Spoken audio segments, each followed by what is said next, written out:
When Adam and Eve were driven out of the Garden of Eden, they were as helpless as little children. They knew nothing of day or night, heat or cold. They could not kindle a fire to warm themselves, nor till the ground to grow food. They had yet no clothes to wear, and no shelter against rain or sun. As long as they were in the garden, it was always light and warm, and their bodies were so fashioned that they had no need of food or sleep or of protection against the burning of the sun. But since they had eaten of the tree of knowledge, they had become like us. Moreover, all the beasts and birds were friendly with them. But now they knew that it was not so, and that they had no defense if any fierce animal chose to attack them. And more than all, they knew that they had a cruel enemy lying in wait for them outside the garden, even Satan, who had hated them from the first and had brought about their fall by means of the serpent. And so it was that when they came out of the gate of the garden and saw the earth stretched out before them, covered with rocks and sand, and found themselves in a strange land where there was no one to guide them, they fell on their faces and fainted because of the misery and sorrow which they felt.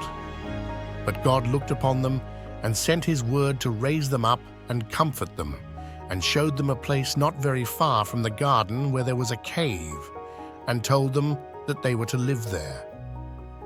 Now, this was the cave which was afterwards called the Cave of Treasures.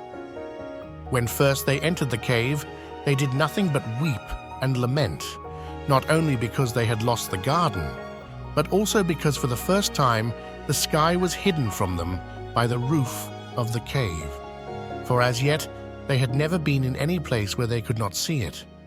But when the sun set, and there was darkness outside the cave as well as inside, they were frightened beyond measure, for they said, "It is because of what we have done. The light is gone out of the heavens and will come back no more." Then the word of God spoke to them and said, "Be comforted, it is only so for a few hours, and the light will return to you." And they remained praying and weeping in the cave until the darkness began to grow less. After that, the sun rose, and Adam went to the mouth of the cave, and it shone full upon him. And he felt the burning heat of it on his body for the first time, and thought that it was God who had come to afflict and punish him. And he beat upon his breast and prayed for mercy. But God said, "This sun is not God. It is created to give light to the world, and every day it will rise in like manner and travel over the heavens and set, as you have seen it. I am God, who comforted you in the night."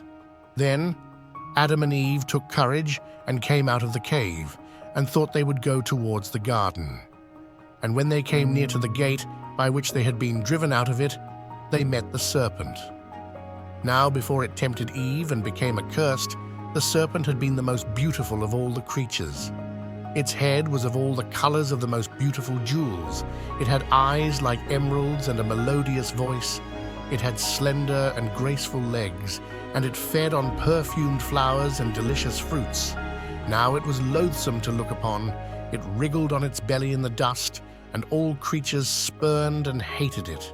And when it saw Eve, it was enraged to think of the curse that had come upon it through her. And it raised itself up and darted at her, and its eyes became blood red with anger. Then Adam, who had nothing in his hand wherewith to defend Eve, ran and caught it by the tail, but it turned upon him and coiled about him and Eve with its body and began to crush them. And it said, "It is because of you that I am compelled to trail in the dust and have lost my beauty." And they cried out for fear. But God sent an angel who caught hold of the serpent and loosed them, and smote the serpent with dumbness, so that thereafter it could only hiss. And a great wind came and took it up and cast it away upon the seashore of India. And when Adam and Eve had a little recovered themselves from their fear, they went on towards the garden. But at the gate of it there stood a great cherub, holding a sword of fire. And when they were able to look upon his face, they saw that he was angry, and that he frowned upon them, and raised his sword as if he would smite them with it. but he said nothing. So they were in great fear and turned from him and went back in great sorrow of heart, wandering they knew not whither, until they found themselves standing on the top of a rock, and before their feet was a precipice. And Adam was so miserable that he desired to live no longer. And he cast himself down from the top of the rock and lay on the ground below without moving. And Eve thought that he was dead and said, "I will not live after him. It is through my fault that all these evils have come upon him." And she also threw herself down from the top of the rock. But though both were torn and bruised, they were not wounded to death. And after a long time, they came to themselves. Then they bethought them that they had done wrong in trying to put an end to their own lives before it pleased God to set them free from this world. Therefore, Adam took stones and piled them up in the shape of an altar, and then they gathered leaves from the trees and wiped off the blood that had been spilt upon the face of the rock, and gathered up the dust that was mingled with their blood, and laid it upon the altar, and prayed to God to forgive their trespass. And this was the first offering that they made to God. And God looked upon them with pity and forgave them, and said, "As you have shed your blood, so after 5,500 years have passed, will I take your flesh upon me, and shed my blood for you and for your children. And it shall have power to quench the flame of the sword which is in the hand of the angel. And you shall enter again into the garden, and dwell there until the time when I shall make a new heaven and a new earth." But when Satan saw that God had pity upon Adam and Eve and accepted their humble offering, for he was all this time keeping watch to see what would become of them, he was filled with dismay and hate, and began to contrive means by which he might lead them astray and put an end to them. For he thought, "If these creatures were destroyed, the earth would remain to me and to my hosts, and I should reign over it alone." He called therefore for some of his host, and made them appear like angels of light. And when they were all disguised in this fashion, they rose into the air and flew towards the cave, from which Adam and Eve were just coming out, meaning to go once again towards the garden. When they caught sight of these bright ones in the air, they stopped and raised their hands towards them, thinking that they were angels coming to them with a message. Satan called to Adam, "Adam, we are angels come from God. He has sent us to bring you to the lake of pure water that is on the north side of Eden, that you may wash yourselves in it and be cleansed from your sin, and return once more to the garden. Come therefore and follow us." And they turned and began flying towards the north. But Adam and Eve were glad beyond measure, and followed the troop of angels as quickly as they could, till they came to the mountain on the north side of Eden, which overhung the lake. Then Satan lighted on the ground and guided them to the top of the mountain, which was very steep. And when they were at the summit, they stood for a while and looked down upon the waters of the lake, and while they were doing so, Satan vanished away silently, and all his host with him, so that when Adam and Eve looked round, they found themselves left alone and in great peril. And they saw that they had been brought into this danger by Satan, and that he had deceived them once again. And they cried aloud for help. Then God had pity on them, and commanded the angels Sariel and Salathiel to bear them in their arms and carry them back to their cave. And when they were come there, Adam prayed to God that if they might not be permitted to go into the garden any more, he would at least give them something for a remembrance of it to comfort them. So God commanded the archangel Michael to go as far as the Sea of India and fetch thence some gold, and dip it in the water that flows from under the tree of life, and give it to Adam. Likewise, he commanded Gabriel to speak to the cherub that kept the gate of the garden, and go in and fetch some frankincense, and Raphael to bring myrrh also from the garden. And they did so. And Michael brought 70 rods of gold, and Gabriel 12 pounds weight of frankincense, and Raphael 3 pounds of myrrh. And these were all laid up in the cave where Adam and Eve lived, wherefore it was called the Cave of Treasures.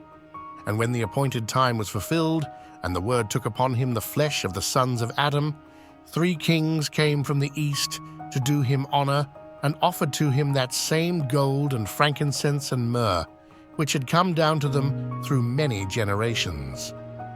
After some days, Adam and Eve made a vow that they would go, one of them to the river Tigris, and the other to the river Euphrates, and would wade into the water up to the neck, and stand there for 40 whole days and nights, praying earnestly that they might be forgiven.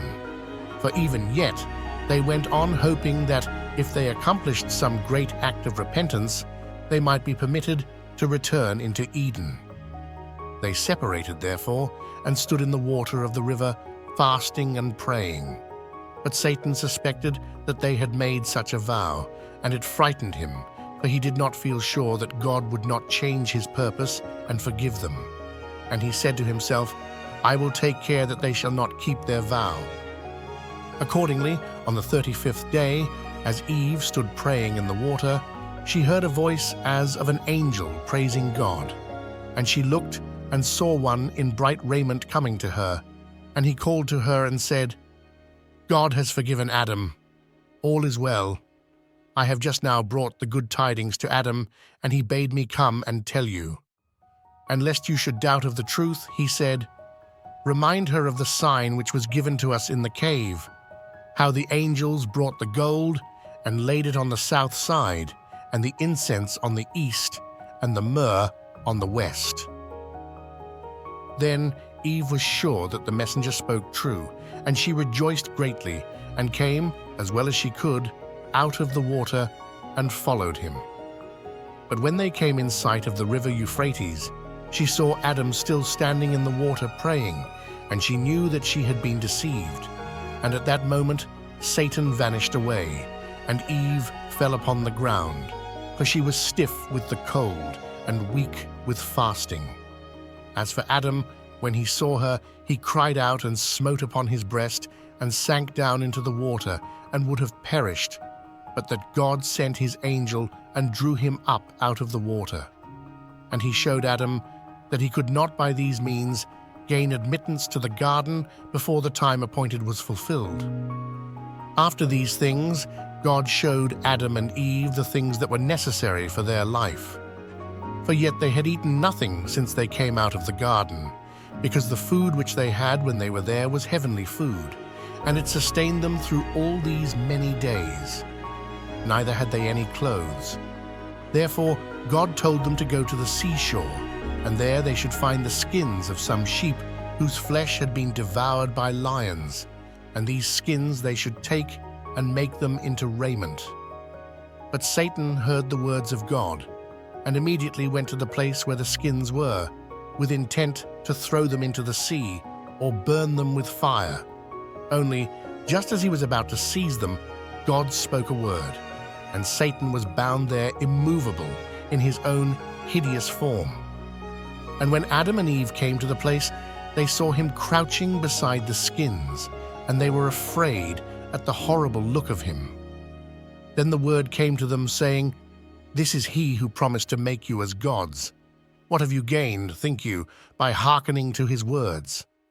And Satan was cowed and fled away in shame.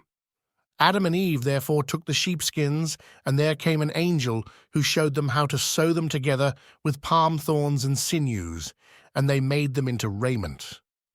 Again, God showed them a land where corn was growing, and told them how they might use it for bread, for it was ripe, and they gathered the ears and made an offering of the first ears.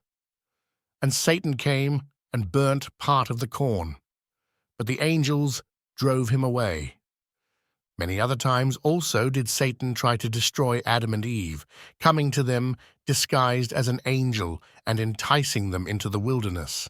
And again, when they were sleeping on the side of a mountain outside their cave, he loosened a great rock above them, that it might fall and crush them.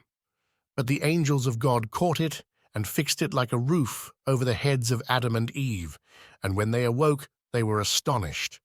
And once he fell upon Adam and smote him in the side with a sharp stone, so that he almost slew him. Nevertheless, in all these perils, Adam and Eve put their trust in God, and he protected them and healed them. And after a time, Satan perceived that he would not be able to destroy them by injuring their bodies, and that they would not listen to him when he tempted them to disobey God. So, Satan's war against Adam was defeated. Disclaimer: this ancient story has survived because it addresses the fundamental human struggle between good and evil, a theme that has always been relevant. The story of Adam and Eve appears in many ancient cultures, including the Greeks, Syrians, Egyptians, Abyssinians, and Hebrews. If you enjoyed this story and looking forward to more amazing ones, please hit the like and subscribe button and let us know in the comments what country you're watching this from.